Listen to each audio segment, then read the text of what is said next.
The first one was integrating analysis, pedagogy, epistemology, and ethics in the interdisciplinary classroom. So they went over how they went over about this whole scenario with classes to be able to engage in class, race, and gender as a project to engage in philosophies and stuff. So yeah, Pedagogy of the Oppressed would be a good book. They mentioned Pablo Freire in this.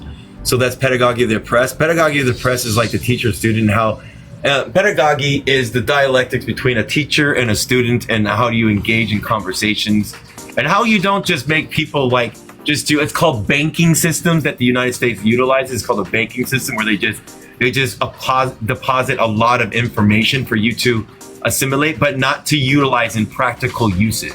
So you need that. You need to be able to read, to do all those things, or whatever, how you ever engage in, and however they do that. But they should engage in how your mind works, first of all, and then engage with not only the material, but the practical uses of those materials to actually put it to practice. So, yeah.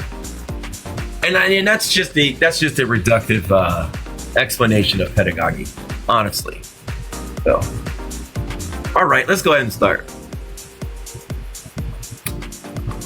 I know it's a minute early, but I'm ready to read. All right, integrating multiculturalism. Let's look at what multiculturalism is real quick. But I'm ready to read. All right, integrating multiculturalism. Let's look at what multiculturalism is real quick.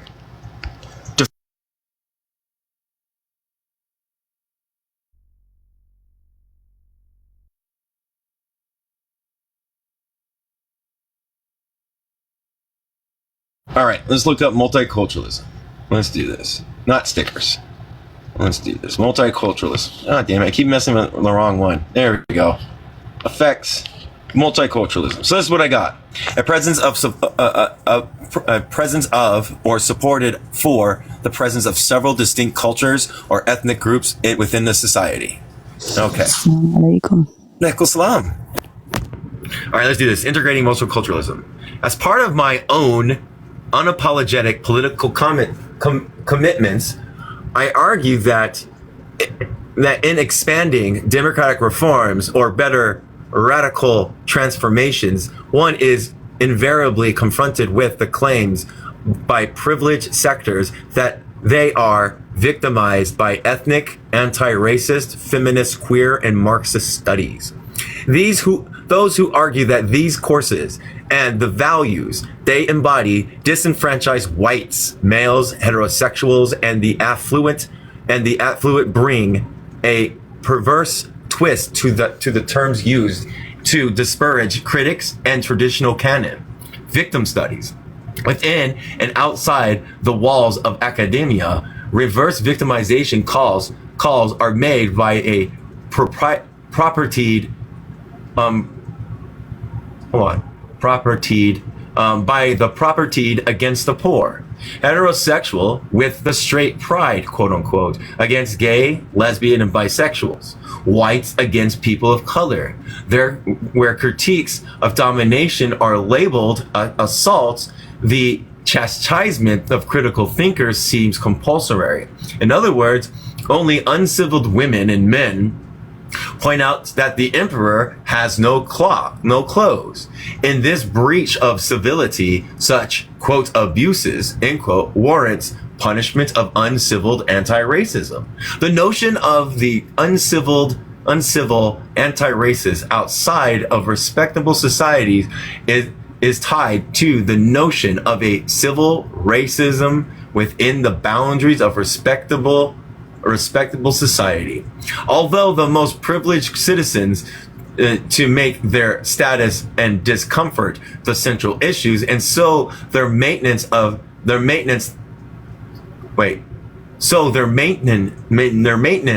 the primary goal, rationalizes opposition to democratic reforms.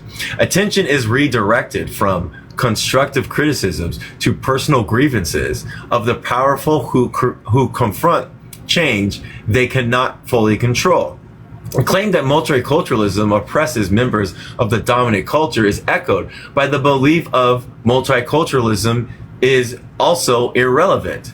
In the, quote, trends of oppositions to multiculturalism, end quote, John Michael Spencer maintains that to argue the relevance of race in contemporary society is to acquiesce to, quote, the postmodern conspiracy of explode racial identity, when the quest for racial equity, that's not equality, equity, as a central motivating factor in multiculturalism determines this historical movement, end quote. In this debatable, rather racial equity remains a, quote, central motivated factor, end quote, in contemporary multiculturalism, give its tendencies to produce literary commodities in the form of ethnic text available for consumption and its appropriation by those who may not place anti-racism as a priority. It is unclear and unlikely that postmodernism have intentionally constructed a, quote, conspiracy to explode racial identity, end quote. Although their radicalizing, not necessarily anti-racist, politics are noted by writers such as Aziz Ahmed, who critiques post-colonialism, and Lewis Gordon, who critiques postmodernism. Spencer's conspiracy theory gains more credence in one note than the role of Eurocentrism and postmodernism. Samir Ahmed describes Eurocentrism as anti-universalist, since it is not interested in seeking possible general laws of human evolution. Yet it does present itself as universalist, for it claims that imitation of the Western model by all peoples is the only solution to challenges of our time. In the hierarchical society built on racial conquest, all cultures are neither considered nor treated as equal, even if they are created so. European or white culture is not just one of many cultures under Eurocentrism. Neither is African or black culture, which has been historically constructed as an antithesis of European culture under Eurocentrism. The conservative backlash against multiculturalism is tied to an attempt to salvage Eurocentrism hegemony. As part of the general campaign against anti-racist and multicultural education, which are not synonymous, Sarah Diamonds quotes, endowing the right-wing academic agenda, end quote, documents the role of corporations that have financed counter-progressive universities organizing, illustrating the roles of rightists in education. Margaret, Cerullo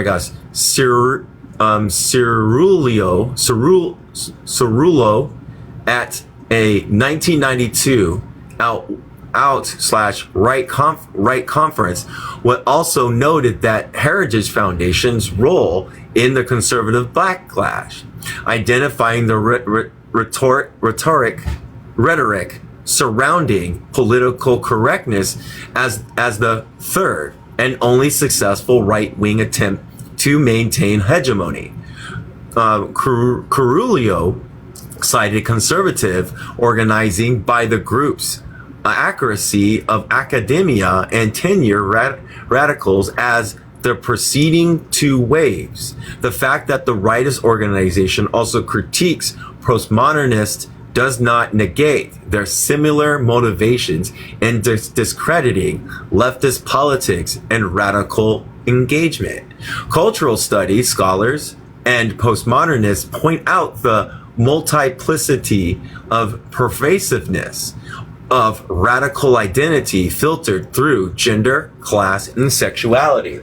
Race, like other social constructs such as gender, class, and sexuality, cannot be understood without analyzing its manifestation in hierarchies and social roles.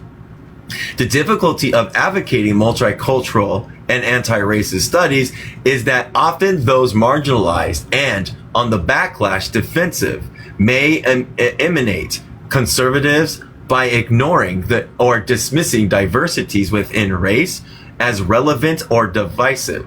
The assertion that race is non-existent brings no inherent progress to anti-racist discourse, as race is a construct that has been critiqued and repudiated in previous eras. Racism is less idiosyncratic and more fixed than racial identity.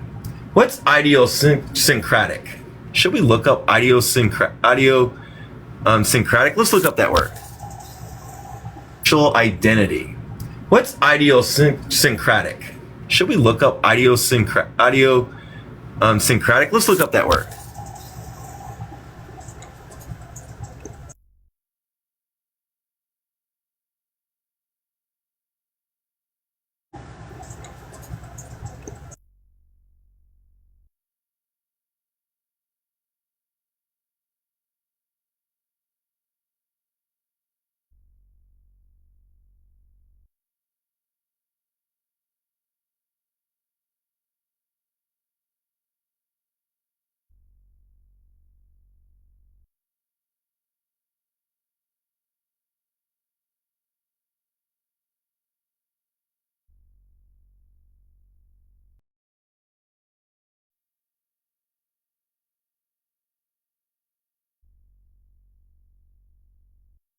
Back again, idiosyncrasies, which means a model of behavior or way of thought particular to an individual.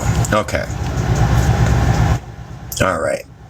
Idiosyncratic. Yes. All right. And more fixed than racial identity. Quote, exploding, end quote, racial identity, to use Spencer's phrase, does not erase the real and morbid scenarios that political, economic, and cultural policies that are shaped by racism. Projecting identity beyond race without first dismantling racist structures suggests that one has managed to stand outside of race as a social construct, that is, to stand outside of society. Such a move might be more an accomplishment of flight and fancy than one of intellectual resistance. To imagine this transcendent racial identity as a political reality rather than a personal, spiritual, or religious advocacy requires an ideology of romantic individualism that obscures the real failures to transcend race to a racialized, sexualized, and class stratified world. Transgressing racist taboos in one's personal life can allow one to cross the cultural limitations of racial construction and division. Yet this does not constitute social or political transcendence.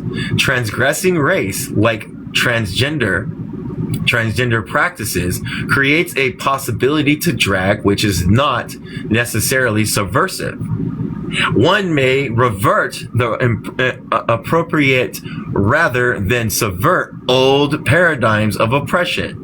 The jet set futurology of deracialized and oh my gosh, what's this word?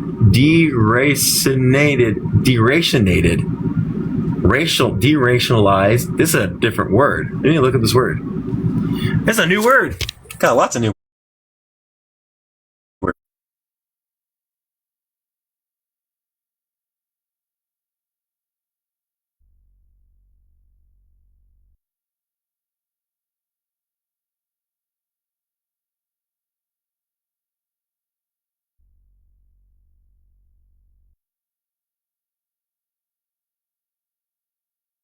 Deracinated. That's a new word for me. Deracinated. Okay. which means uproot from one's neutral geographical, social, and cultural environment. There we go. All right. Decrastinated intellectuals seem strangely compatible with the anachronistic nostalgia for the good old days expressed by neoconservatives. Both transport us beyond contemporary oppressive realities and material struggles in increasingly polarized and impoverished societies to romanticize and posit a brave old new world order where the ethical project by dismantling social hierarchies becomes irrelevant. Educational strategies that integrate critiques of old paradigms may also emphasize the relevancy of addressing state violence. Integrative analysis that stresses complex overlapping commonalities is not necessarily compatible with concepts of hybridity, which is discrediting notions of conformity, totalizing similarity or unity seems more linked to dispersal than to integration.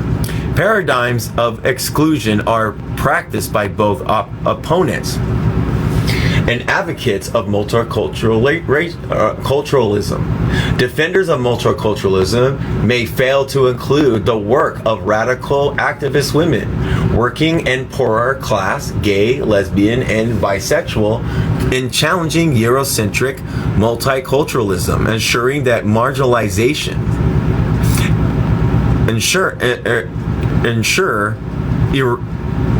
reassure and marginalization. The rich intersection of African American / Black studies and ethnic studies, women's studies, multiculturalism and cultural studies, academic and social justice programs, and conservative liberal or radical ideologies must not be ignored in the name of a unifying multicultural agenda. Diversity is not inherently progressive. Some advocate for multicultural studies may reproduce patterns of dominance and appropriation. Countering paradigms of exclusion within multiculturalism promotes integration or synthesis that may build on emancipatory theories.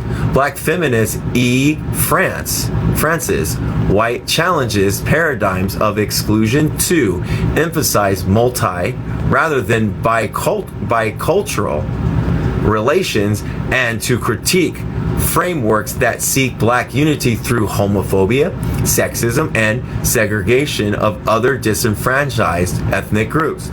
Exploring the meaning of expanding cultural studies includes examining the chauvinistic paradigms inherent in concepts of the traditional Black family.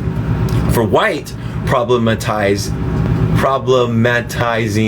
the African American heterosexual family is a discursive tact shared by Black nationalists, Afrocentric, as well as liberal and conservative writers. And here's what they say. You can read anyone from Ron Karenga to Patrick Mayonahana, I can't say it, from Hakai Madhubutu to Bill Moyers, and you will find that the problem with the Black community is that we have weak heterosexual bonds.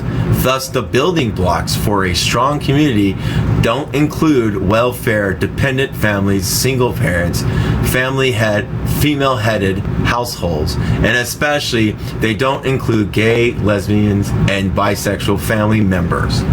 According to White, quote, students who are militant about being queer and people of color, end quote, reject that discourse during the performance piece by rap singers and author Sister Souljah in Hampshire College in 1992. White and other lesbian and gay African American writers and theorists such as Audre Lorde, James Baldwin, X.S. Hemphill, Morlon Riggs, and Barbara Smith deconstruct the intersections of racism and homophobia in an effort to expand the scope of multicultural studies. These theorists seek to locate, quote, the place of lesbian and gay literature, end quote, in debates about multiculturalism. And his contribution to, quote, multi/queer/culture, end quote, Phil Harper identifies the use of the term multiculturalism to designate one, a remedy of cultural myopia that obscures and invalidates the cultures of other societies, and two, the demystification of any official mainstream culture by acknowledging the contributions of African, Native, Asian, and Latin Americans to what passes from whitened U.S. culture. Harper defines the second practice as more radical given that the remedies for exclusion largely focus on cultural tourism that commodifies developing world cultures as exotic. Applying this dual model of multiculturalism in gay and lesbian study, he posited two trends of advocacy: lesbian and gay culture alongside other so-called minority cultures in the formation of mainstream culture, and the acknowledgement of multiplicity of lesbian and gay culture itself. Harper argues that because the most popularized and marketed gay male literature minimizes ethnicity and race, the second trend can be considered more radical. But that constitutes a radical approach of multiculturalism. How is the radicalism shaped by a discourse reproducing exclusion? Ethnic queer theory by ignoring class as a category of analysis, as Harper does in this piece, just as some race-centered advocacy of multiculturalism is silent about gender and sexuality. Although ideologically diverse, opponents and advocates of multiculturalism shares a common myopic tendency.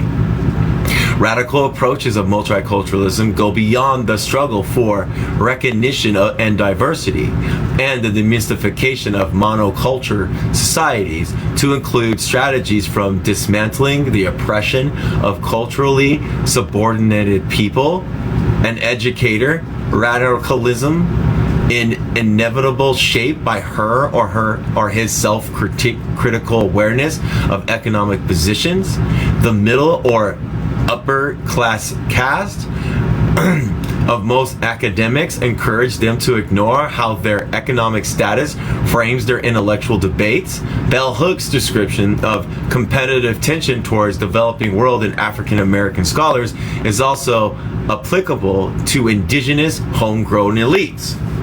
Developing world nations who are, for diverse reasons, engaged in scholarships in African American cultures may be non-white, but they may not necessarily have a radical politic or be at all concerned about challenging racial hierarchies. They may choose instead to exploit the privileged location already allotted them in the existing structures. Being a part of a, quote, privileged location may entail limiting one's academic forays into achievement and recognition. Because racial hierarchies are reflected in economic and sexual exploitation, however, this strategy would be a limited effect. For this reason, activists, intellectuals have set higher standards for engagement. In academic classrooms, one may try to bring learners and educators closer to integrating their analysis for social justice. Yet in the absence of political activism outside of the academic enclaves, it is difficult to travel beyond merely rhetorical radicalism in comfort to comfort the structures of dominance. Conclusion.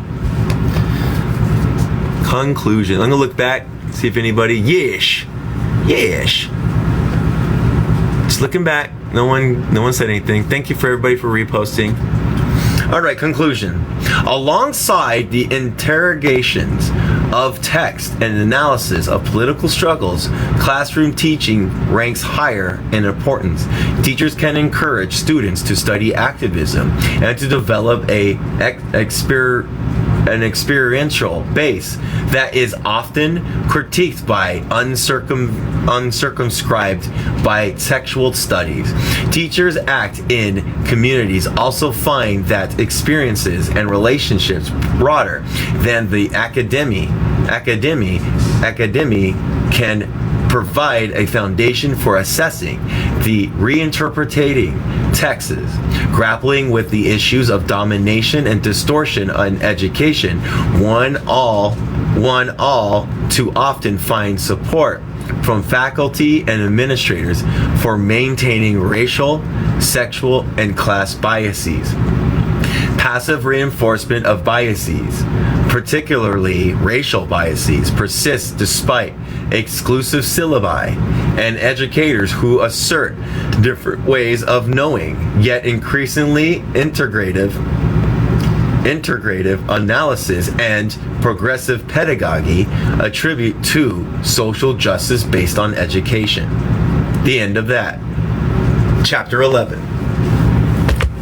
We just listening to. Aw, thank you. I appreciate that. Khadija. Hello, Khadija.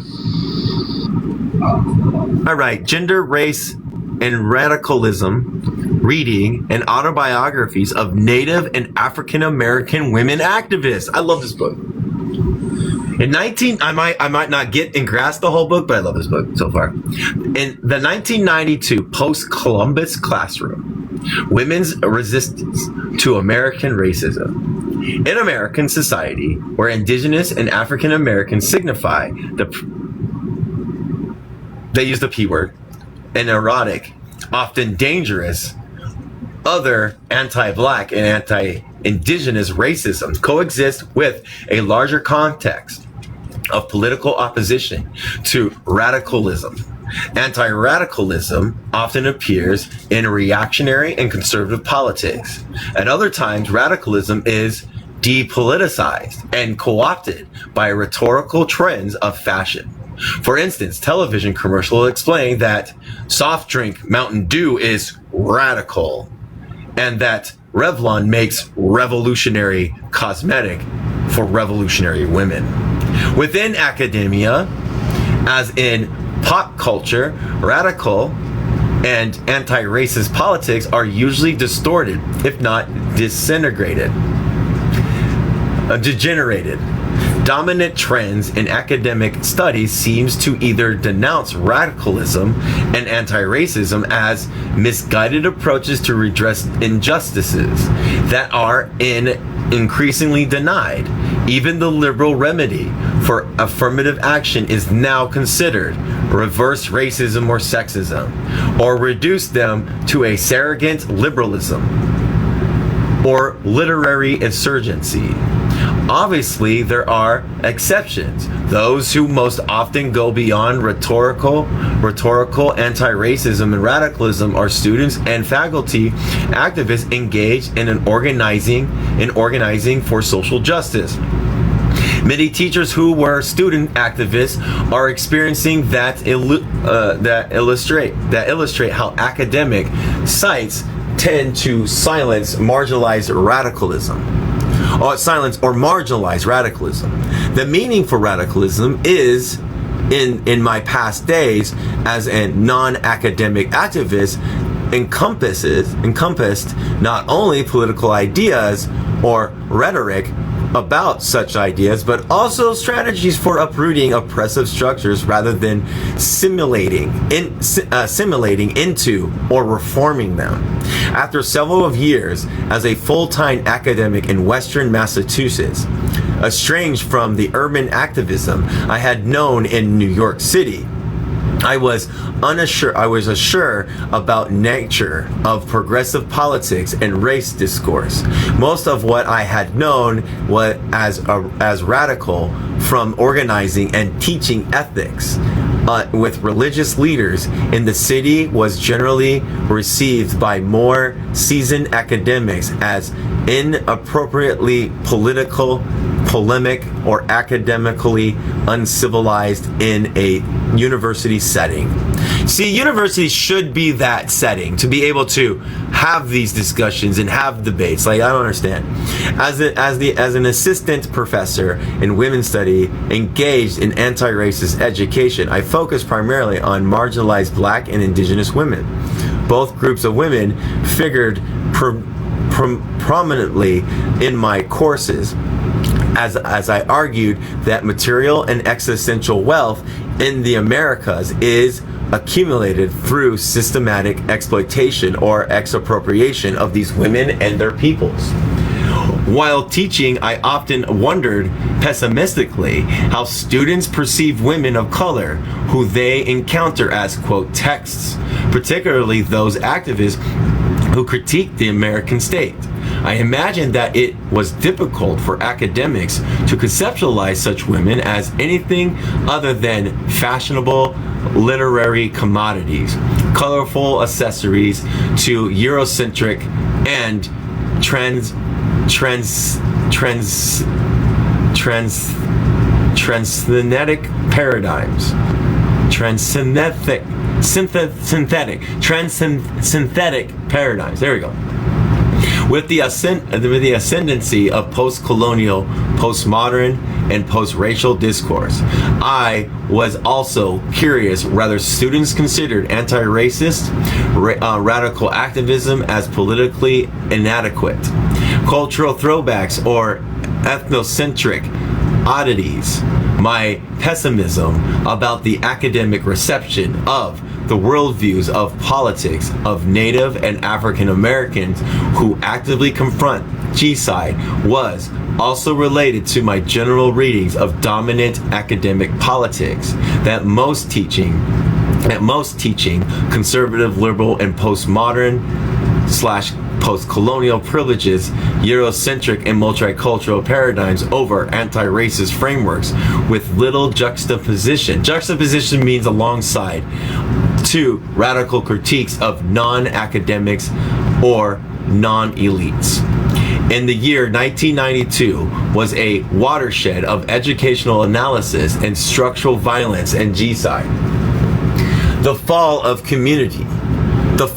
community, students and faculty intellectuals worked together to examine the quintessential celebration of the supposed discovery of the Americas.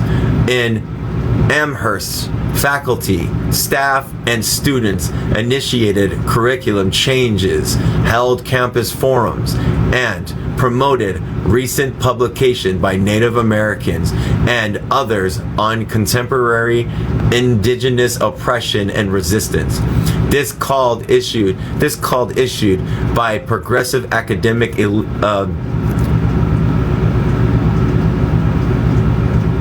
elicited various responses. Mine was developed and teach a first-time course at the University of Massachusetts at Amherst at the following semester: gender, race, and radicalism. Native and African American women activists, which was open to students in the local 5 college systems, the University of Amherst, Smith, and Mount Holyoke and Hampshire colleges. I had taught the autobiographies of Black women active in the civil rights and Black liberation movements of the 50s, 60s, and 70s, and other courses. Over several years, Mohawk scholar activist Donna Goodleaf, who co-lectures in this course had introduced me to the writings of contemporary Native American women in resistance to state domination and colonization. Gender, race, and radicalism seemed an ideal opportunity to synthesize research on women from two marginalized ethnic groups into a unique comparative women's studies class. The fact that the women to be studied were also radical activists brought added significance. More than marginalizing conservative and liberal women of color, the academy had virtually erased radical women of color from curricula. Comparative women's studies courses often define women of European descent and liberal or conservative women as normative. Most scholarships on radicalism emphasize men, as does the comparative lectures of black, and they use the color R/black, indigenous, and Native and African Americans. An estimated one-fourth of African American have Native American ancestry. Departing from those norms, my course centered on writings by Native and African American women radicals from so-called captive communities, which I presented within non-conventional and analytical frameworks. As the upper level elective, it brought together approximately 20 students, mostly juniors and seniors, interest in not only women of color, but also Native and African women radicals engaged in liberation movements. Interesting. Classroom encounters. Hey, Joker. All right, let's look back before I head on to this one.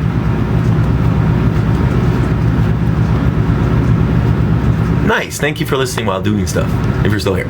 Classroom encounters.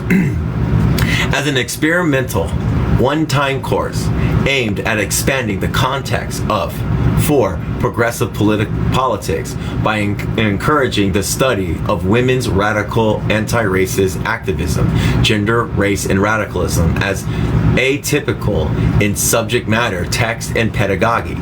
We examine recent indigenous and African American social movements from the perspective of their women leaders. The assigned texts were by academic or activist women engaged in they use the color red, and or black liberation.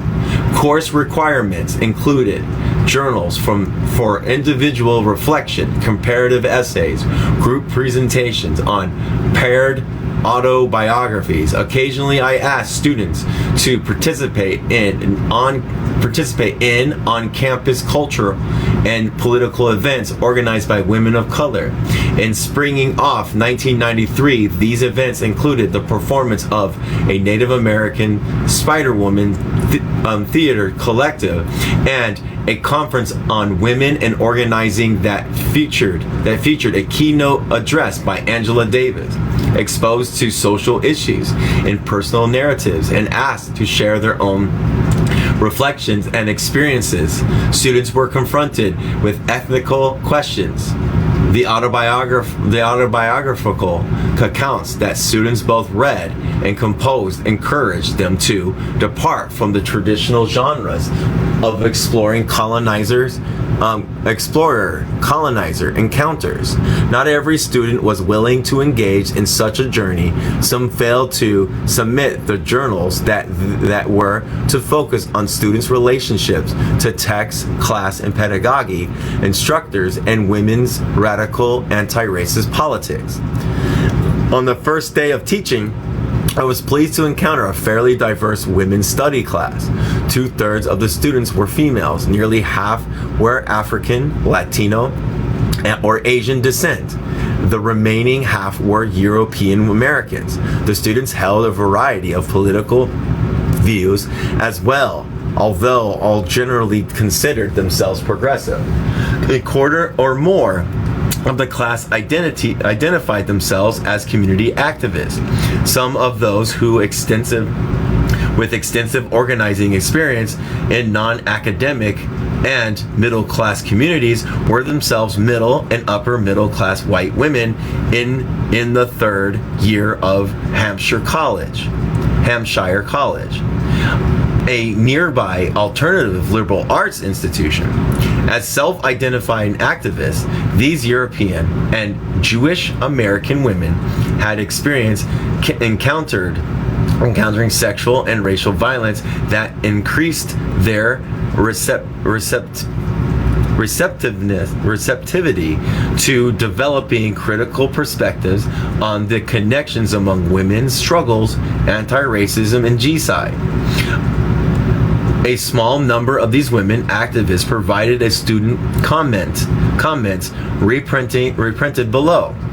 The political experience of these students shaped their ethnic and gender identities so that they tended to disengage more quickly from self-absorbed reflections or narrowly defined identity politics. During the semester, other students, white and non-white, male and female, who had little or no experience in political organizing, more often strayed from structural analysis to emphasize their personal anxieties about race and critiques of racism and G-side, perhaps because they had a pragmatic approach that connected critiques with practical applications.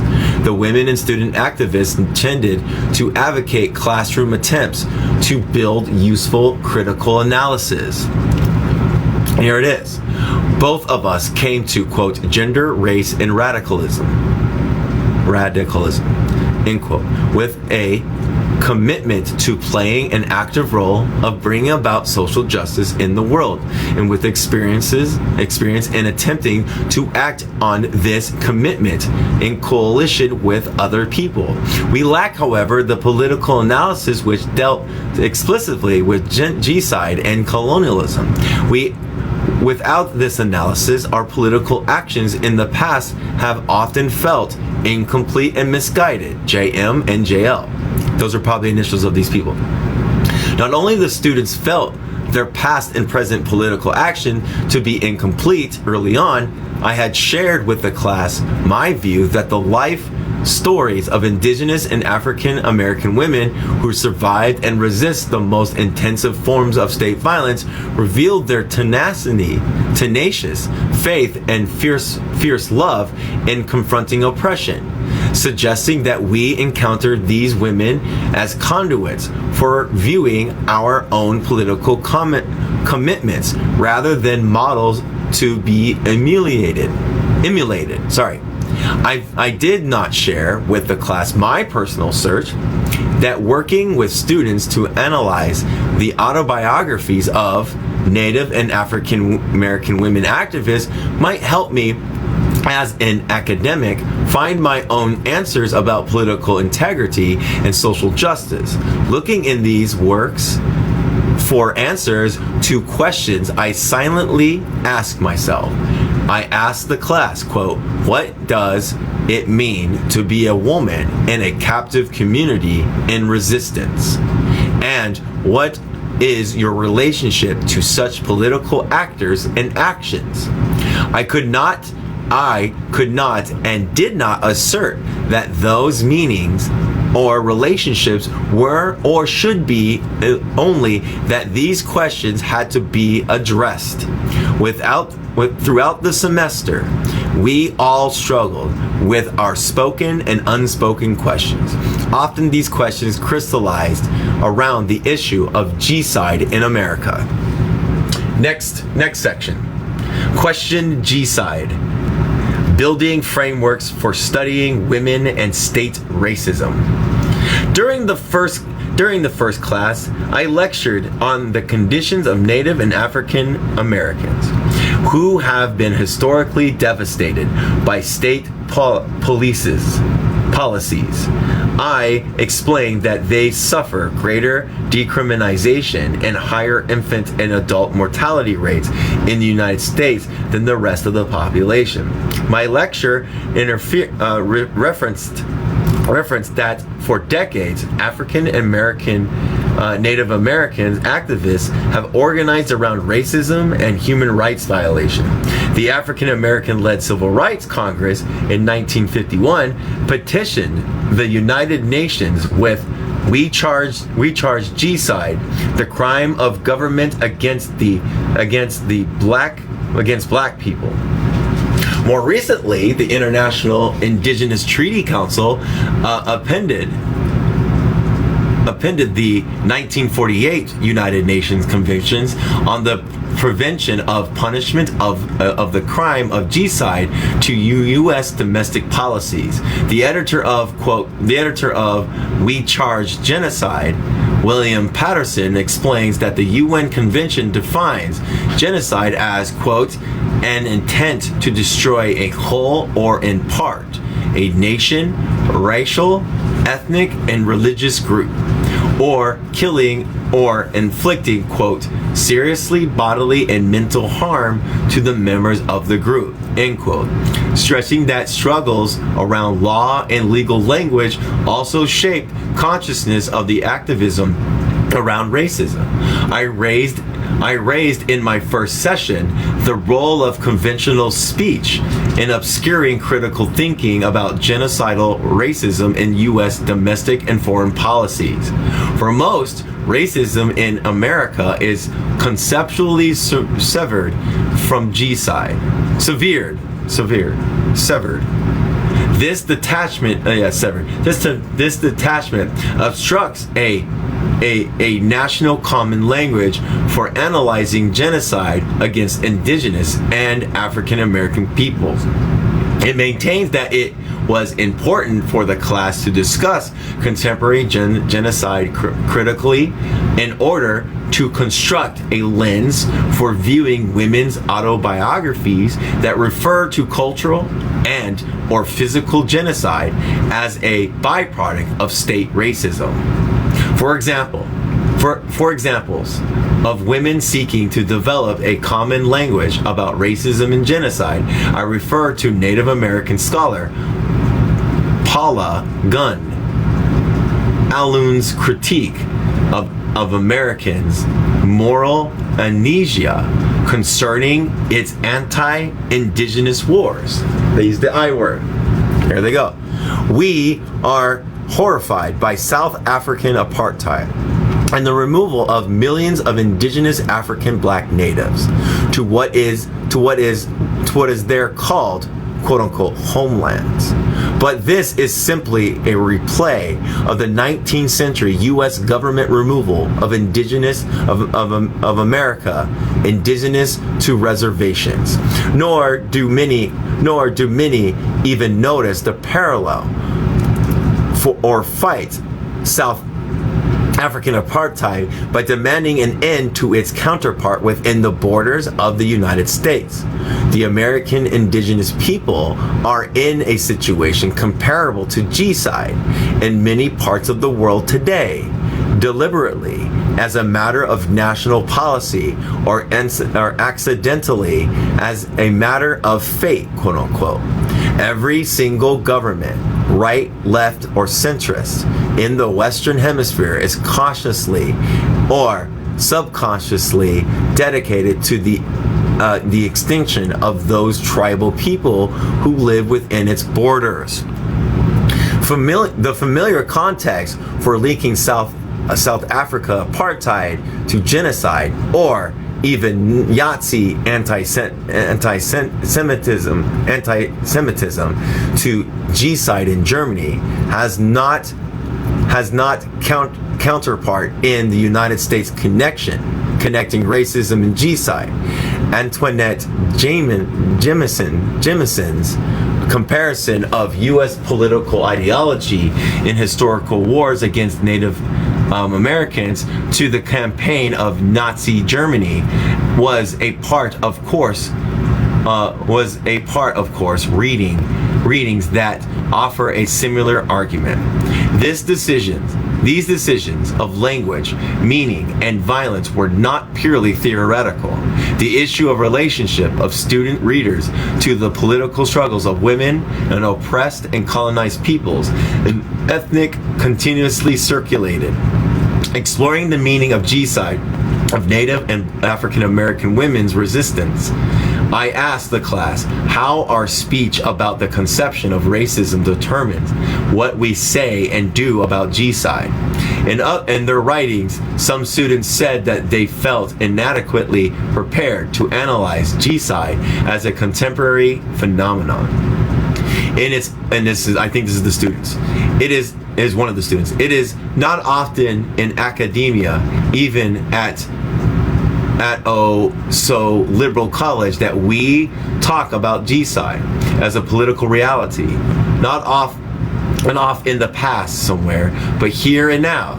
In attempting to do so, I feel at loss for language, the tools I have been taught to use in writing analytical papers seem inefficient. This seems to be the case more and more as I have made the decision to no longer detach myself from what I write. At the same time, developing a stronger analysis of how systematic oppression, G-side, has worked and works in the United States in an incredibly important part of working to end them. I was a student. Emphasizing the moral dimensions of words and acts, students became more engaged in personal reflection, considering their thoughts as responses to women's lives committed to resisting racist state oppression. Students initially showed discomfort. This dissipated for some but continued throughout the course for others. There would be no way around feeling uncomfortable if grappling with ethics was to be critical to our studies of autobiographies. Ethics, a sense of personal responsibility and moral accountability, was central in the works we read by Native and African women activists. I also incorporated ethical response into course pedagogy, reflecting summaries including each analytical paper. Student journals provided a space for less structured thinking in class and small group discussions. Students were encouraged to explore their relationship to the writing studied. These discussions sparked ethical debates that were then developed in student writings. Again, the point was not to dictate to students an appropriate response, but to provide them with the space and incorporate those ideas into their institutional education. Framework for reading women's political autobiographies. That's the next section. In academic studies settings, whites study people of color. Whites study people of color. The middle class investigates the lives of poor and working class peoples. The conservatives and liberals critique radicals. In such contexts, constructing a framework or narrative lens for reading autobiographies of radical activist women is critical to deconstructing the other. Consequently, I divided the course into two sections. In the first section, students were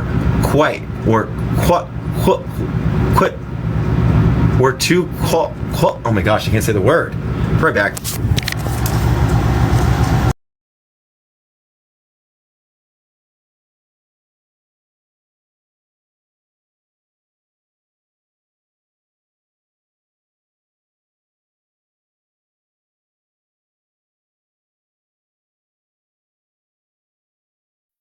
I was right, it's quilt. It's quilt. Students were to quilt a framework for critical reading in their studies of women struggling against genocide. The class spent the first third of the semester building rudimentary frames, which students would continuously reevaluate and refine later later in their papers and oral presentations. With reference to Thomas Kuhn's The Structure of Scientific Revolution, we discuss paradigmatic shifts, evaluating political ideologies for their ability to address the crisis of oppression and to point towards possible strategies for just revolutions. Building interdisciplinary frameworks based on course reading and discussions, students outlined key themes: agency, systemic oppression, genocide and autogenocide, ethnic and gender identity, to explore within the paradigms of an autobiographer as well as a worldview of the student writers. We're going to look up what autogenocide means real quick.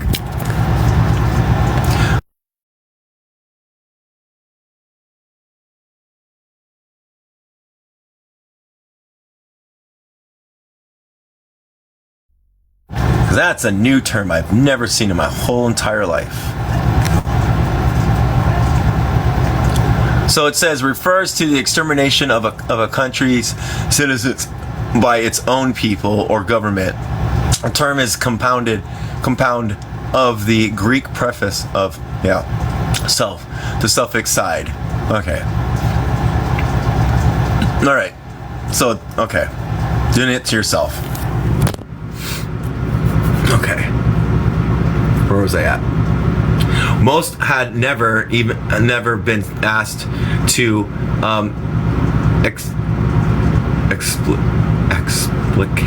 explicate the belief systems that shape their political and social ideas, and found constructing such models difficult.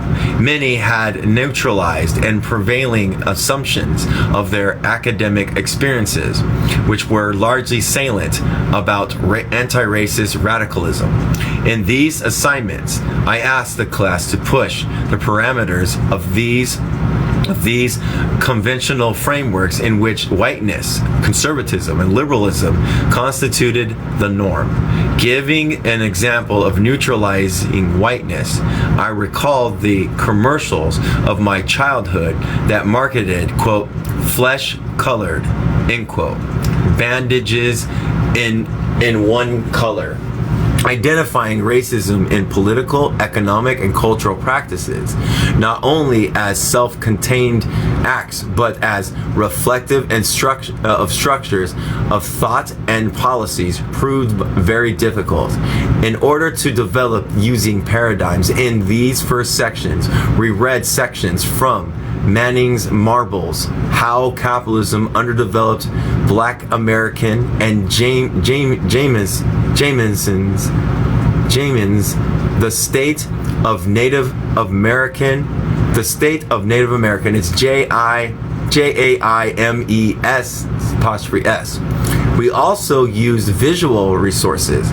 Moreland Riggs' Ethic Notion allowed us to examine dehumanizing anti-black icons and radical racial and sexual stereotypes of African Americans. The PBS documentary, In the Image of the White Man, analyzed the U.S. government quest to de-indigenize, they use the I word, indigenous children through residential schools, those whose videos students examine the images of cultural representation that have historically legitimized violence against blackness, Africanness, and they use their R word, R-ness, indigenous, they use the I word. Through the reading of Marble and Jemmy's, we examine strategies for resisting dehumanizing images and practices. During the remaining 2/3 of the semester, using their frameworks and selective themes, students wrote comparative papers for each set of autobiographies. I had grouped the text into pairs of Native and Black and African American women authors. Although the course title identified these autobiographers collectively and radicals, as radicals. Their political ideologies could not be reduced to a monolithic concept. The autobiographies were paired based on possible similarities between women and political views. The order in which they were read reflected my perception of increasing radicalism among the women's strategies to counter state domination. Curious to see if students identified variations of radicalism, I asked about the differences between revolutionary, radical, liberal, and conservative politics. Our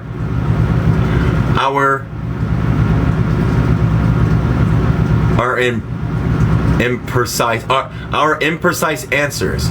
I refuse to provide a fixed definition reflecting the general precision of political references and labels for political phenomena. Students who felt confident in distinguishing between conservatism, liberalism, and radicalism were nonplussed when asked to differentiate between radical and revolutionary.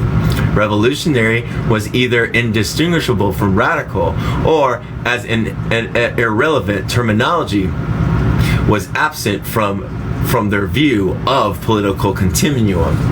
The African American autobiographies were restricted to those written by activists in the civil rights and black liberation movements, giving the smaller number of published narratives by U.S. Native American women radicals. I included works by American indigenous activists, Guatemalayan, Rigoberta Menchen, a Bolivian, Dimatalia Chargura, who linked their liberation struggle to the U.S. foreign policy. Most students knew of Angela Davis, the 1992 Nobel Peace Prize literate Manchu. Through women's studies courses, some had heard of Mary Crawdog and Annie Moody. Those autobiography is also studied in courses on civil rights movements. Few had heard of Chungarara or Assata Shakur. With visual resources, students should see images of these women in their roles as activists. Crow Dog's Lakota Woman was read alongside the film Braveheart Women, Annie Mae, which portrayed Annie Mae Aquash as an assassinated indigenous leader who had organized with Crow Dog on the Pine Ridge Reservation. Segments of the PBS series Eyes on the Prize on the Student Nonviolent Coordinating Committee framed Moody's coming of age in Mississippi. Reading the second set, Davis' autobiography of Angela Davis and Manchus. Rigoberta Manchu, an indigenous woman in Guatemala. Students reviewed A Nation of Law, the Eyes on the Prize segment of COINTELPRO, a prison condition in which Davis is interviewed on the violent suppression of Attica uprising. Students also screened When the Mountains Tremble, a film narrated by Manchu, examines the Guatemalan War against indigenous Americans in the 1980s and the founding of the Guatemalan military and death squads during the Reagan administration, along with Amnesty International reports on Guatemala, and film provided a context of Manchu's book. After reading the last pair, Shakur's Assata, a autobiography, and Chugurura, Let Me Speak, we watched interviews with Assata and researched Bolivian workers and peasants. Nice. I would love to have been in that class. That would have been a fun class to be in. Gender, race, study, critiques of Native and Black African American racial and sexual politics. It's not radical, it's racial. Yeah, as useful as their frameworks proved in expanding their existing paradigms, students were reluctant to critique the writers' racial and ethnic politics and chauvinism. For instance, the class went silent about the absence of Black indigenous as either contributors or subject matters, as well as any discussions of color prejudice among Native Americans in Jamie's anthology. When I asked about their perceptions of the passage in which Mary Crawdog refers to an African American man who assisted her as her quote-unquote slave, they were non-committal. They were also quiet about Marble's distorted portrait of African Americans as the most oppressed ethnic population in his disregard of ample documentation that Native Americans suffered the most depressed conditions in the United States. When offered, students' criticisms of Black and Indigenous bias were usually directed at African Americans. Students tend to romanticize and identify with Native Americans more than African Americans. Increasingly, all students had personal interactions with African Americans, including with those who were in the class. On the other hand, class members knew virtually no Native Americans, especially those represented in the autobiographies. Native Americans living on reservations or Latin Americans, class participants, regardless of their own ethnicity, almost uniformly idealized Native Americans as sacrosanct in terms of ethnic and racial politics and attitudes. The uneasiness and reluctance with which students address classism, internalized racism, and the interrelatedness of gender, race, and class among Native and African American communities disappeared in this discussion about sexism. Unsurprisingly, in a women's study course, students focus on gender. In this focus, however, they tend to isolate gender from class and race, ignoring its intersections with other variables. I cited examples of sexism and misogyny among each peoples, including Indigenous Women Network, which faced criticisms from some Native American men in the International Indigenous Treaty Councils and American Indigenous Movement, who argued that women alienated themselves from the men and community. I also described similar accusations from African American males against African American feminists and women's organization, pointing to examples of patriarchy.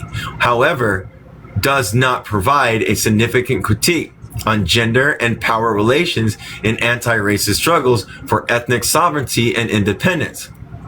One of the greatest challenges posed by gender, race, and radicalism was that it prodded students to maintain a specificity of gender as a category in critical analysis.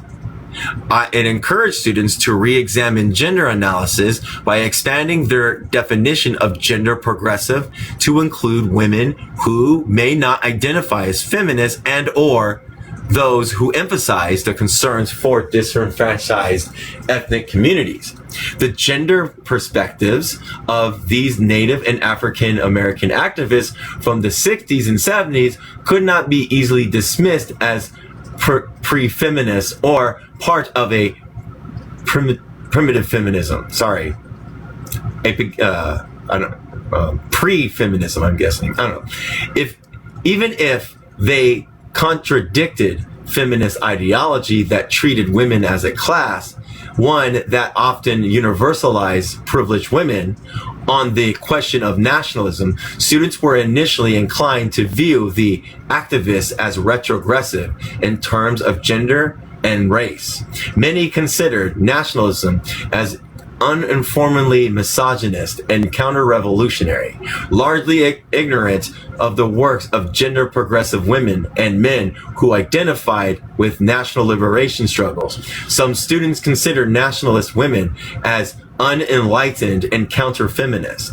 Most generally fail to consider that non-essentialism of nationalism, that is, diversity of nationalism, compasses a range of ideologies span from the reactionary to the progressive revolutionary. The Women Memoir studies highlights a progressive revolutionary nationalism. Nearly all of the autobiographers strongly identify with their ethnicity, with some positing their ethnic groups as nations. Among Native Americans, for instance, this nation's status is recognized by U.S. law. At the same time, each writer acknowledged the importance of friendship and alliances beyond her own ethnic groups.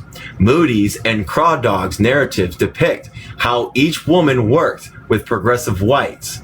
Other autobiographers implicate their liberation struggles within international politics.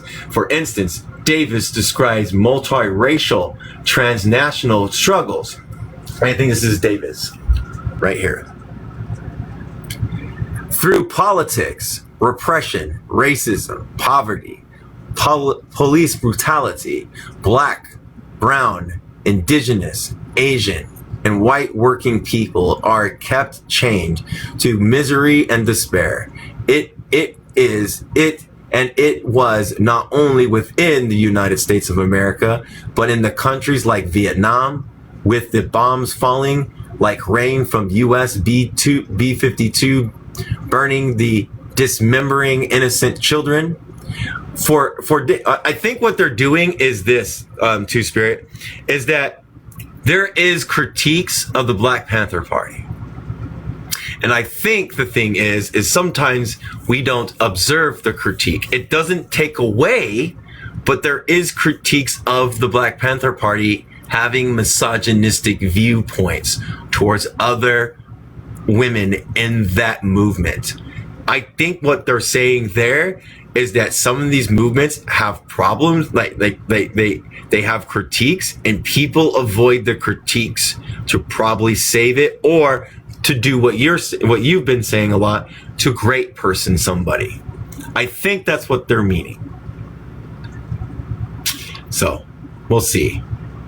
International. Shakur, in the most nationalist of the African American autobiographers, advocates internationalism as a balance to nationalist commitments. It was also clear to me that without a truly internationalist component, nationalism was reactionary. There was nothing revolutionary about nationalism by itself. Schmittler and Mussolini were nationalists. Any community seriously concerned with its own freedom has to be concerned about other people's freedoms as well. The victory of oppressed people everywhere in the world is the victory for Black people. Imperialism is the international system of exploitation, and we as revolutionaries need to be internationalists to defeat it. Okay, I don't know. Okay, then I don't know what the question. I need a. Well, maybe we'll go over it when we're done. One student wrote that Shakur's autobiography, quote, illustrates the integration of multiple elements: art, music, poetry, history, education, armed struggle, day-to-day survivals, the flexibility which are necessary for revolution, end quote. Still others describe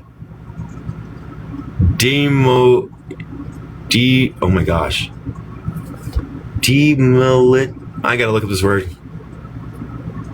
It's a word.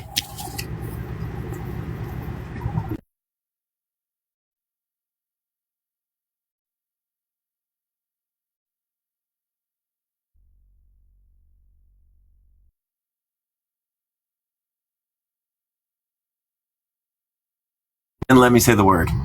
So hopefully everybody will see it. Everybody will see it. Let's do this. Effects. All right, let's do this. Oh, interesting. Okay. So here's what we got. I don't know how to say the word. Means tamed or little, domesticated one. Delivered from the Latin name Demotilia, which comes from the root word domus, meaning house or home. It is the feminine form of Roman family names. Okay, that's weird.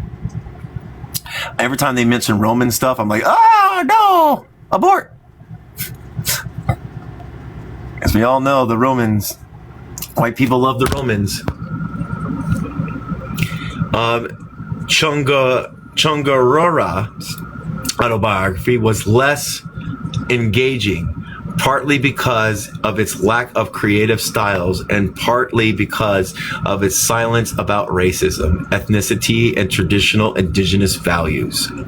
Of the 6 works, Chungarora's pays the least attention to ethnicity and race, unlike Crawdad, who emphasizes traditional religions, or Menchu, who seeks a return of ancestral ways and traditional indigenous cultures and economic justice. Chungarora focuses nearly exclusively on the Bolivian working class, an advocate for exploited minors. She emphasizes the importance of class, socialism, and especially internationalism. Quote, many other countries suffer persecution, outrage, murders, massacres like Bolivia, and how beautiful it is to feel that in other peoples we have brothers and sisters who support us, who are in solidarity with us, and make us understand that our struggles aren't isolated from one another. End quote. It is resistance to international solidarity for workers among some feminists that leads to Chungarora's, it's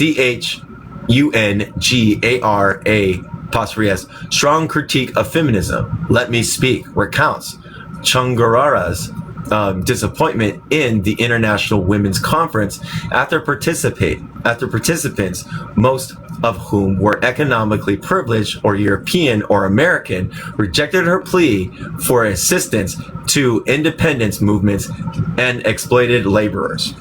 I think this was just, our position is not like many feminist positions. We think our liberation consists primarily in our country being freed forever from the yoke of imperialism. We want a worker like us to be in power and the laws, education, everything to be controlled by this person. Then yes, we'll have better conditions to reaching a complete liberation, including our liberation as women. The autobiographies challenge the construction of monolithic or essentialist approaches to nationalism as universally parochial, chauvinistic, and misogynistic, and their generalization of the Black liberation and indigenous movements as uniformly shaped by patriarchal nationalism. Students disassociated any gender progressive politics from men or women in liberation movements in the United States and in the 1970s. Their assumptions were reflected in Manning Marble's essay, quote, Grounding with My Sisters, end quote, which describes patriarchy in the Black liberation movements.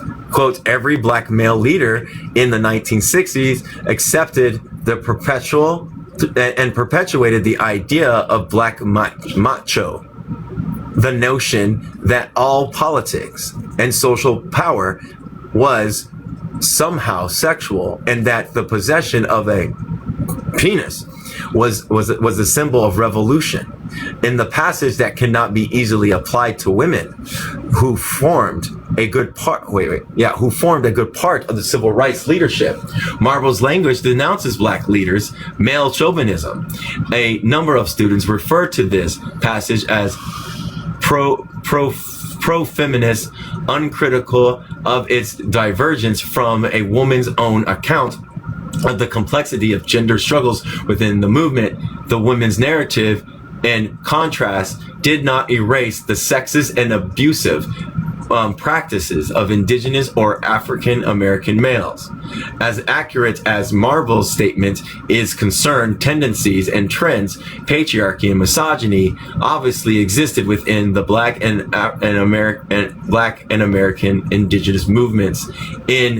It is unclear whether this machismo can be generalized to all male leaders. For instance, Assata Shakur, a leader in the Black Liberation Movement, who described how sexism and elitism led her to leave the Black Panther Party, writes of her co-activist Zad Shakur,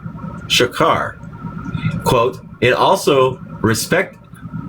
I also respected him because he refused to become part of the macho cult that was an official body of the BPP, the Black Panther Party. He never voted on issues or took a position just to be one of the boys. Despite the constraints of reactionary gender politics, women's radical independence and interdependence shaped resistance movements and provided national leadership, according to James and Teresa Harsley. And I think I don't know who this is. Contrary to those images and meekness, docility, and subordination to males with which we women typically have been portrayed by the dominant culture books and movies,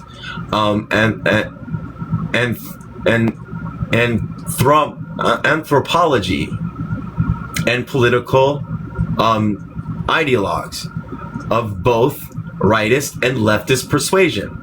It is women who have formed the very core of indigenous resistance to genocide and colonization since the first conflict between indigenous and invaders.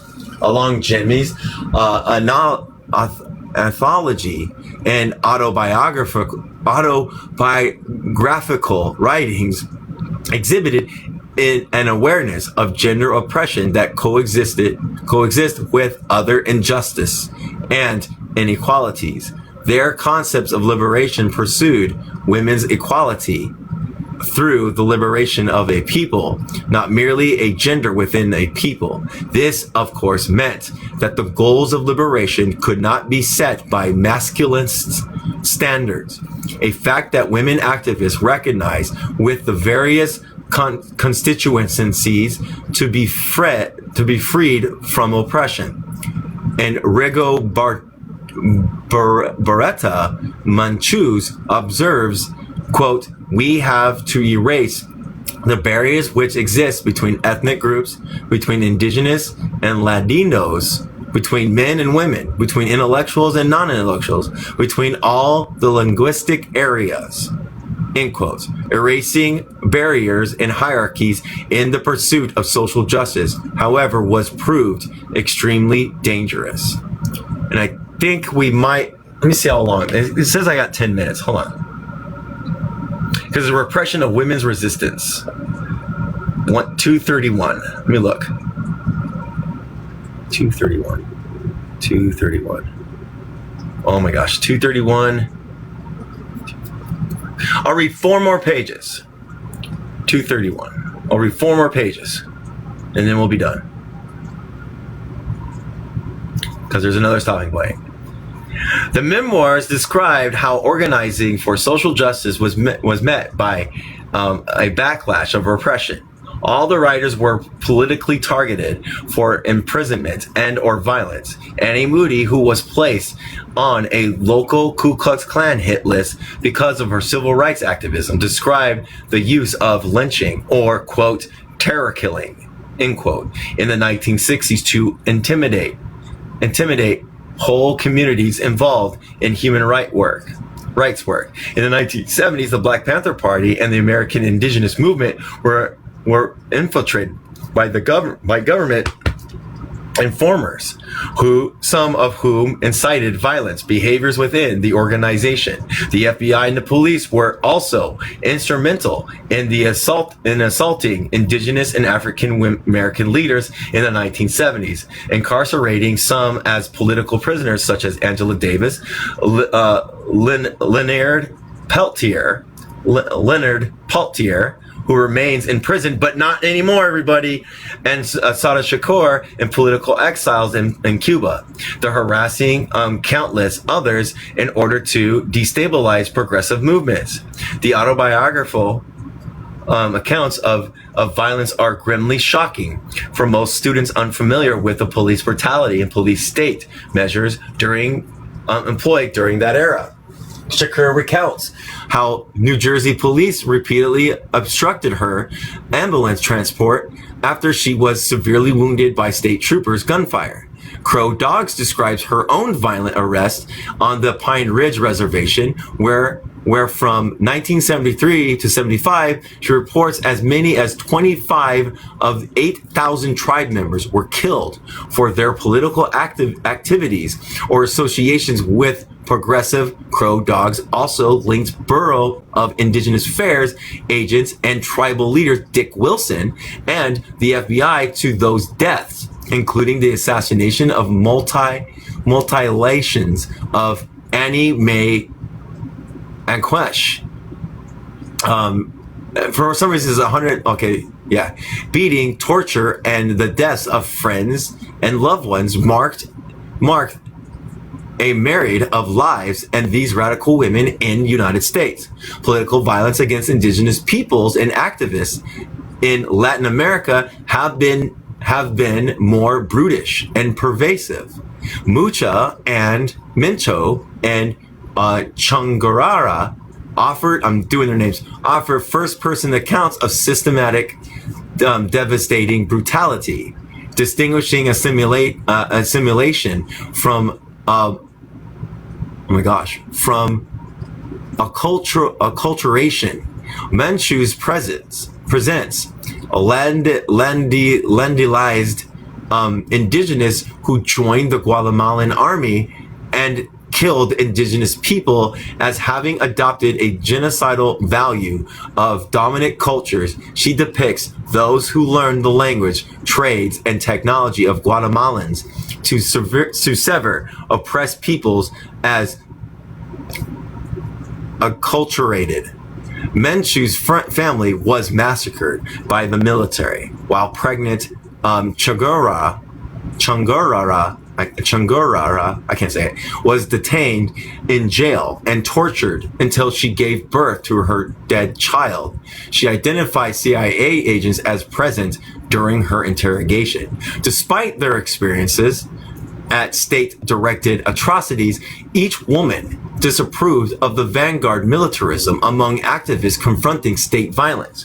Shakur, who argues for political strategies for mobilized large members of people, criticized the obsessive, romantic militarism within sanctions of the Black Panther Party. A founder of the Housewives Committee for Peasant Mining Communities, Chungarara, maintained that Che Guevara's failure to organize an international liberation movement and his capture and execution by the Bolivian military were due in part to the revolutionaries' alienation from poor people who were not necessarily supporters of armed struggle. Quote, it seems to me that was the mistake these guerrillas made. They did not get close enough to the people. No one can get anywhere if they aren't in tight with the people. And that's the whole point of mass line theory. That's the whole point of those things. Okay, thank you.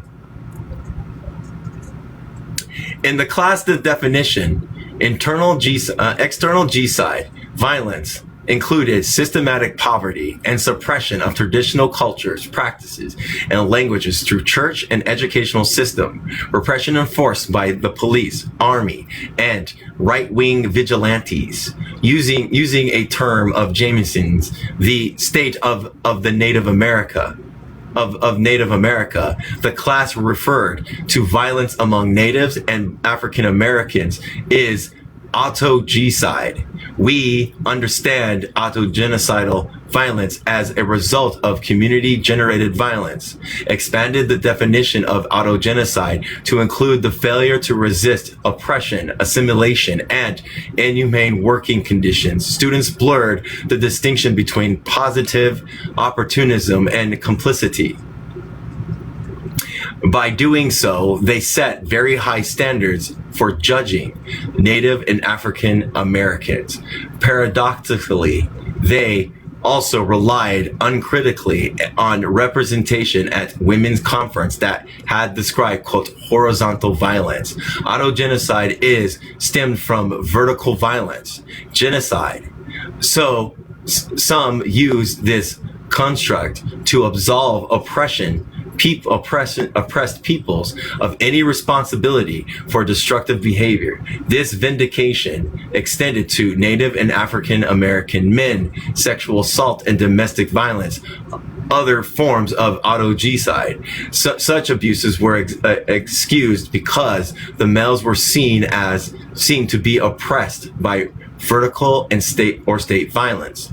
Examples of African and Native American autogecide appeared in each woman's autobiography. Angela Davis writes of her childhood classmates who, quote, fought the meanings of Birmingham while they sliced the air with knives and punched black faces because they could not reach white ones. Because that Frantz Fanon talks about this a little bit, that because of the state, they go inwards towards each other and towards their communities because the state is dominated violence and a monopoly on violence. So Fanon talks about these things go enter and then go out to the oppressed nations because the state is dominating. Annie Moody describes her father's depression from his inability to provide for his family and his emotional violence inside the family. Her mother, pregnant with her seventh child by Moody's unemployment stepfather, Raymond, cried so much that, quote, she almost drove us all, they used the C word, every evening and came home from work. She was beaten on the child, making them cry too. This violence, which Moody describes, is based on racial and economic oppression, erupted in the streets as well as in their homes. Quote, some black people who come to town on Saturday night just to pick a fight within other black people.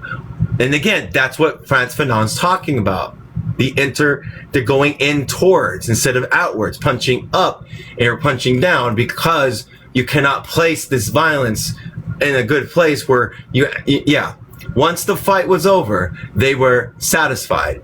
They beat their frustration and discontent out of each other, end quote. Drug abuse, domestic violence were also identified as aspects of autogenocide. A Native American community is inability of Native males to function in untraditional roles as the head of the household or breadwinners, according to Anita James.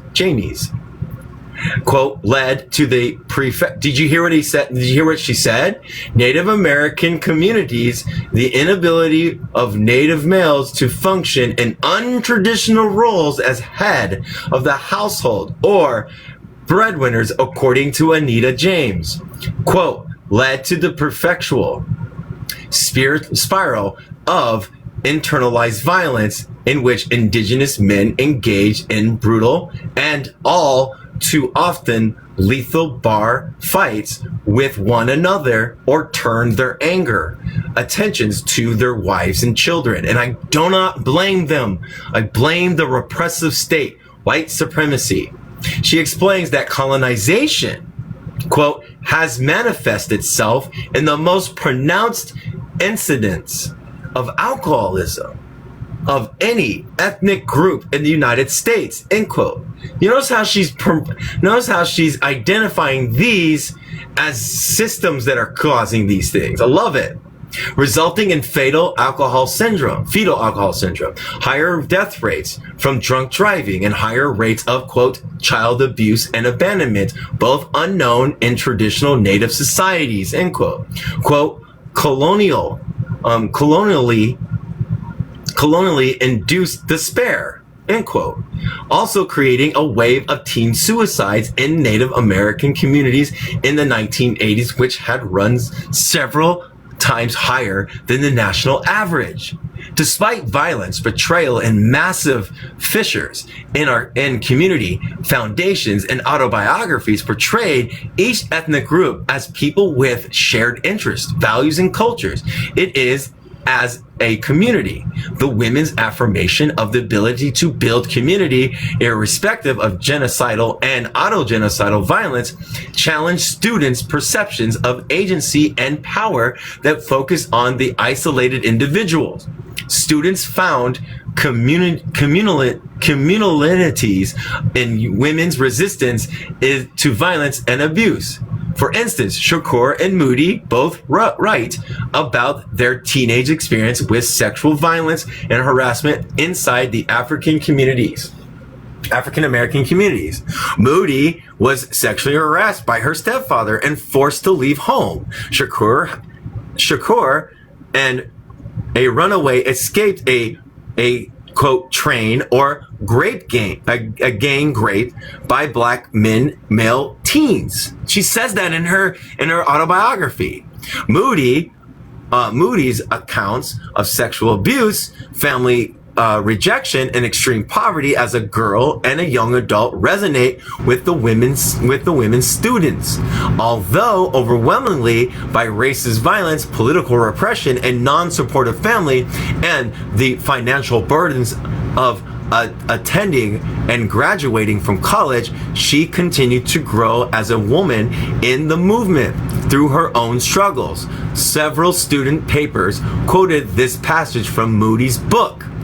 Quote, something happened to me as I got more and more involved in the movement. It no longer seemed important to prove anything. I had found something outside myself that gave me meaning to my life. Moody and Craw Dog's coming of age stories detailing adolescent alienation and abuse were especially compelling for students who were in their late teens or early to mid-20s. Young people struggling with racial identity, some with mixed percentages. Noted by both autobiographers refer to racism and colorism, revealing painful experience of rejections or acceptance. The term, quote, light skin or highly, they used it, the Y word for Asian people, were constructed in oppositions to darker skinned black people or full, oh my gosh, they're gonna use blood quantum, full blood versus half. They used the BREED, indigenous people.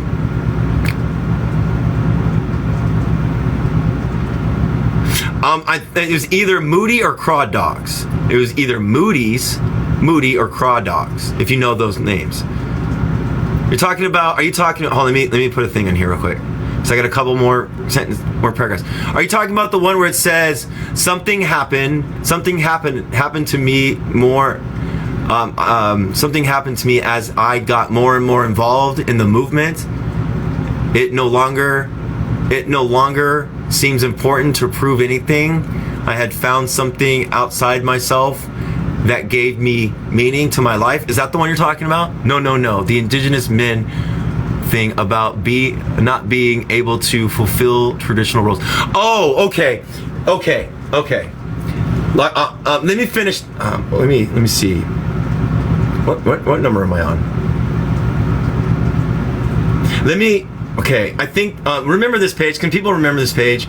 Remember this page? 233. I think it was on that page, 233. So let me finish this and we'll go back to that. Keep that pinned. Moody and Craw Dog's coming of age stories details adolescent alienation and abuse were especially compelling for students who were in their late teens and early 20s. Young people's struggling with racial identity. Okay, I did this. Racial identity. Some with mixed percentage. Noted how both autobiographies refer to racism and colorism, revealing painful experience and rejection of acceptance.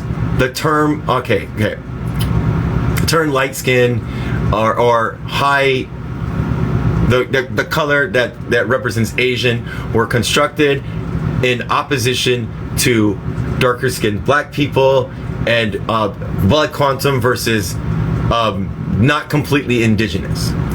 Observing that white teachers and administrators favor light-skinned indigenous in the residential schools. Some students compared the attempts to they use the I word, but I say de-indigenize indigenous peoples.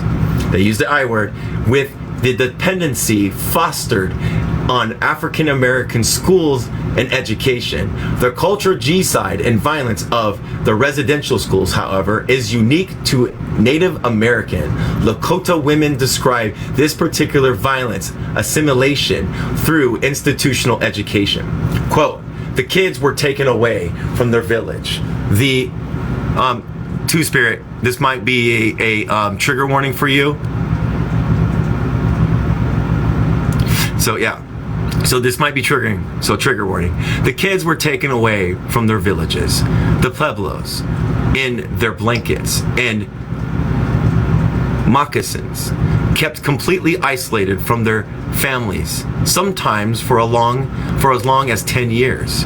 Suddenly coming back, their short hair slick with pomade, their necks raw from stiff high collars, their thick jackets always short in the sleeves and pinching under the arms, their tight patent leather shoes giving them corn.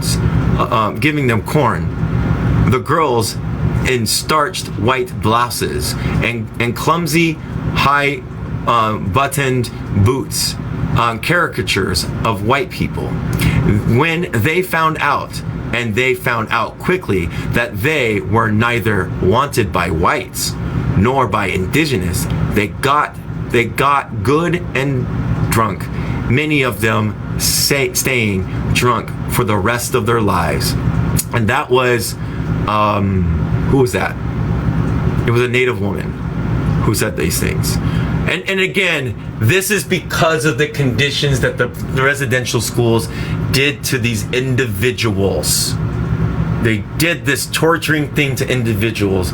So this thing right here makes sense, and you cannot blame the people that coming out of residential school, because there was no reconciliation, no healing coming right out of it. Just, you're done, good luck. And coming to find out these things. You cannot blame these individuals, in my personal opinion.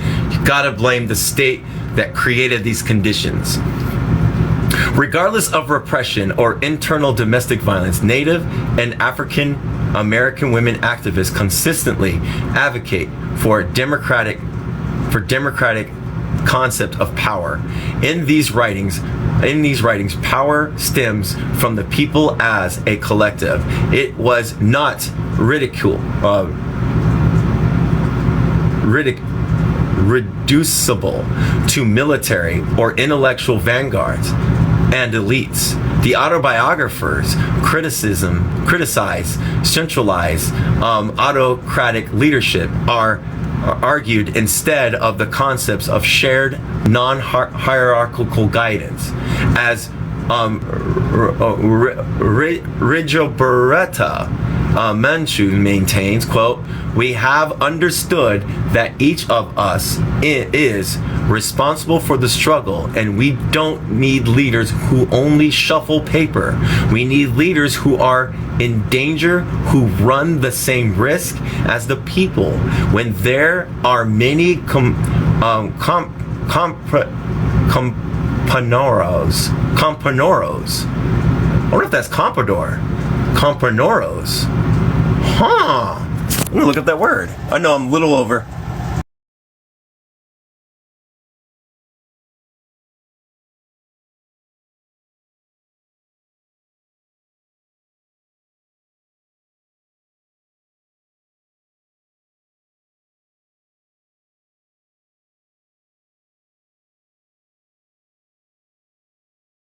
It's classmates.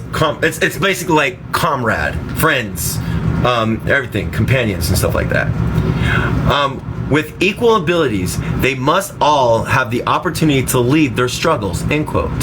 Non-elitist notions of leadership recognize the roles of cultural and identity, spirituality, and resistance of the community.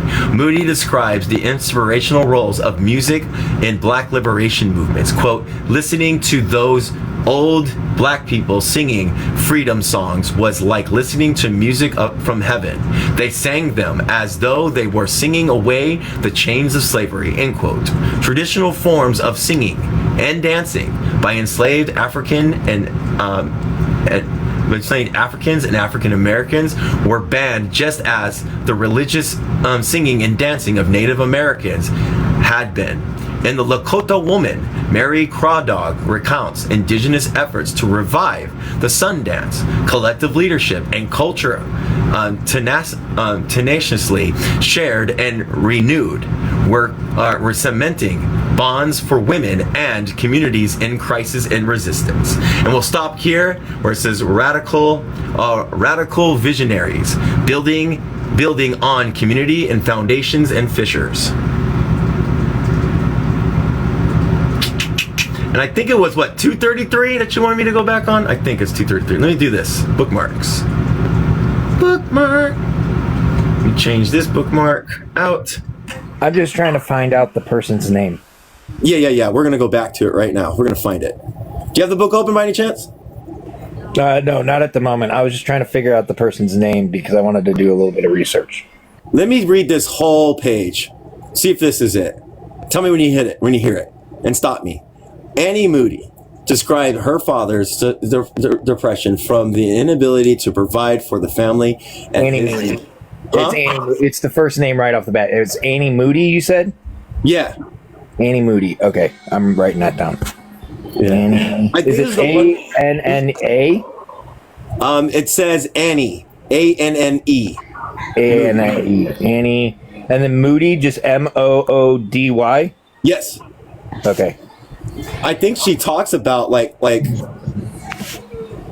it Annie Moody? Or was it Antoinette James? Might have been Antoinette James. This one led to the perpetual spiral of internalized violence in which indigenous men engaged in brutal and often lethal. Is it that one? What page did you stop on? It's still 233, but it's Antoinette, A-N-N-E-T-T-E, and then it's J-A-I-M-E-S. Because she explains that colonization has manifested itself in the most pronounced incidents of alcoholism in ethnic groups in the United States. Because I think it talks about that men, like indigenous men, are put into a role that they weren't put in the role from the beginning. Because you mentioned that women held leadership roles, right? No, Joe's wanting to know what page you stopped on when you stopped reading. Okay. Yeah, when you stopped the reading. All right. My reading stopped at 235. Sorry, Joe. No, it's okay. But you did mention that like men in the indigenous community were put in roles to be able to engage and then continue to stay in that role because women played the leadership roles, correct? Correct. Yeah, no, that's not what my argument is.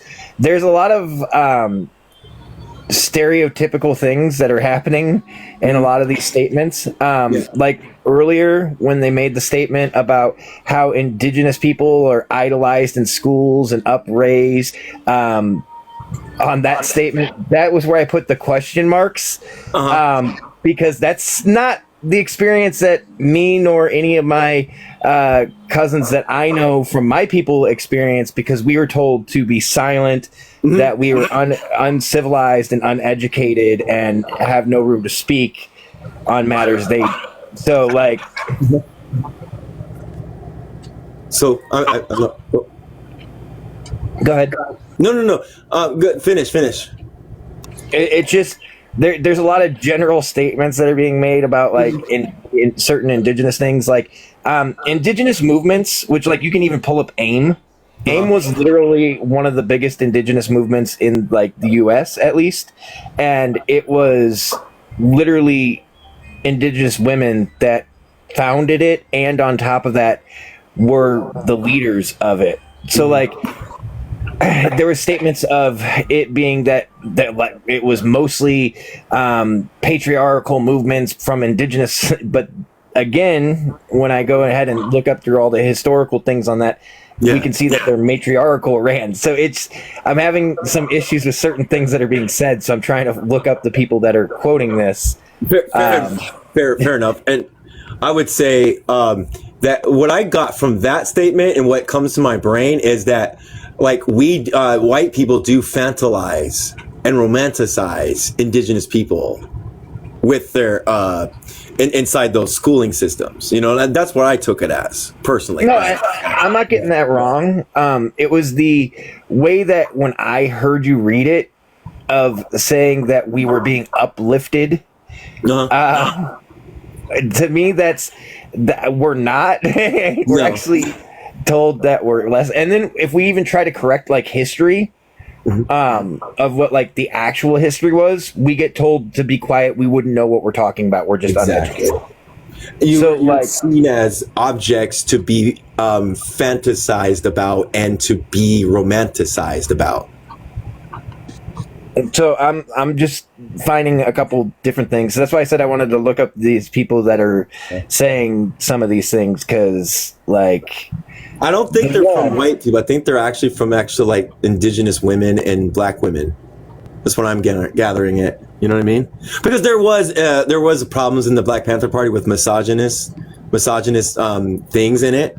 You know what I mean? Those are the internalized critiques within those groups. You know what I mean?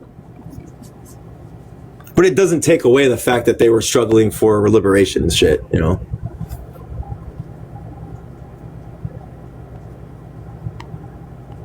What's up, Dooley? Did you want to say something? You sure it was Annie Moody that said that? I thought it was, no. It was the other person's name. Antoinette. Hold on. 133. Because it was this statement, I think. Wasn't it this statement? Oh, Let me find them. I thought the page was 233. Yeah, it was 233. 233. Yeah. Let me look.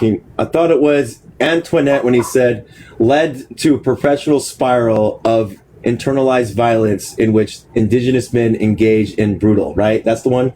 Because it's the defendant says, in the Native American communities, the inability of Native males to function in a traditional role. Yeah, that one. Has led as the head of household or breadwinners, according to Antoinette James. And how do you spell their name again? ANNETTE space TTE. Okay. And then the last name JAIMES. AINES. Okay. JAIMES. JAINES. M as in M. Okay. Yeah. My bad. Okay. Because that does make sense, because like again, like they were put in these roles on purpose. So I don't know.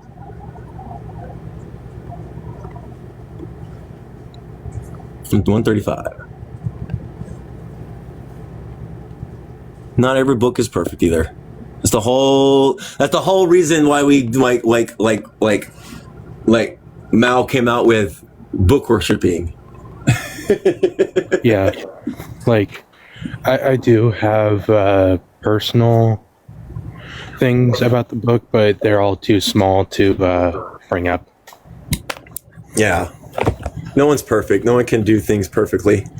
Yeah, I'm not expecting it to be perfect. I just want to learn what it's got and then do application. Yeah. How much more do we got left?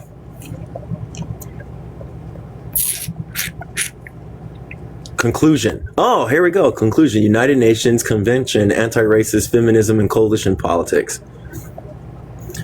That's the end. Then I'll go on my Walter Rodney kick, and then I'll go on an indigenous kick.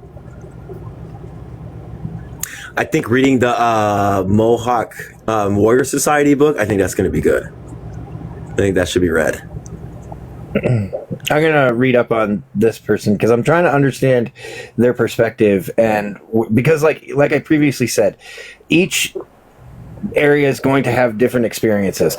So like people that went to residential school in and the oppression of indigenous people up near like Canada are going to have a different lived experience than the people that would be, let's say, down near the southern border of like US Mexico. So like I'm trying to understand why there's a different perspective in how I'm seeing it and what I lived and experienced and what they experienced on this specific thing. Yeah. Oh, they're indigenous one, right? No, they are indigenous. They're indigenous. I'm just trying to read up more on them. Yeah, and the other concern I have is that, like, even not you or not anybody out here, but particularly in general, when women actually talk about their abusers and stuff like that, they're usually more often not heard. You know what I mean? And dismissed on many occasions. How you spell their name? A-N-N-E-T. Oops. And then I think it's J. Is it J-I?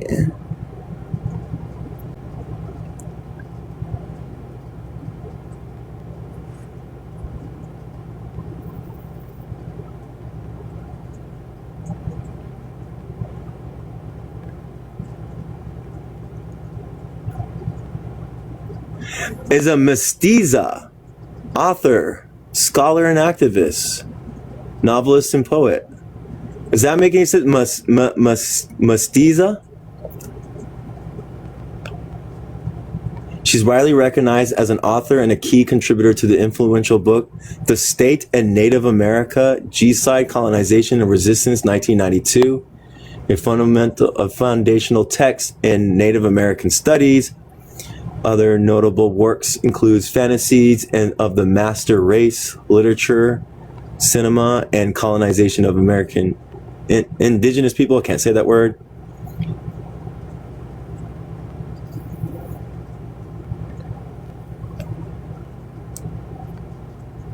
Oh my God, she including Boulder, University of Boulder, Colorado, and Cornell University. Jesus Christ. She was a professor in a college, humanities, and San Francisco. Jesus. Yeah, it's not that I'm questioning No. any of that. I'm just trying to understand the lived experience. That's why I was trying to find out. Yeah. That's understandable. I'm going over the AI overview. That's what I'm doing. You know? What's she look like? Oh, she might be Afro-Indigenous, it looks like.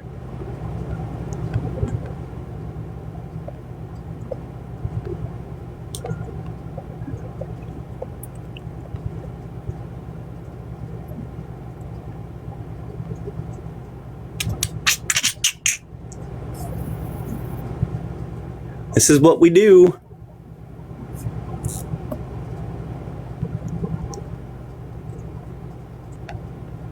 To be clear, she's never actually came out and stated which people. I've just looked into her other history, not just like in the AI overview.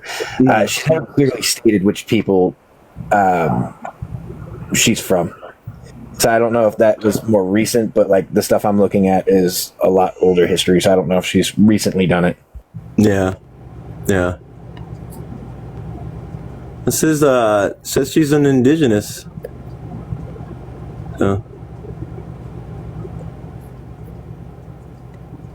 And I get that's what you guys get. You get a lot of people that talk on your guys' fucking history and your fucking communities and culture and shit that have no business talking about it. Like That's how white supremacy comes in and fucks it all up for us, for all the indigenous people. You know what I mean? That's where you get like books like that say like there are nomadic people that unalived each other and did atrocities and imperialism and colonized each other. You know what I mean?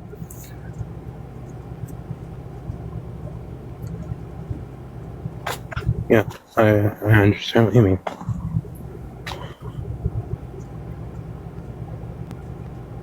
So yeah.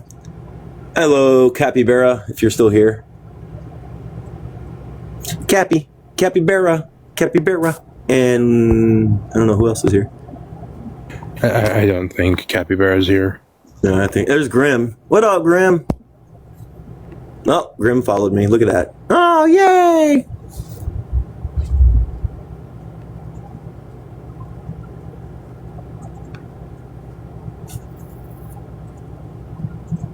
Should we make your food, Rufus? It's time to make your food.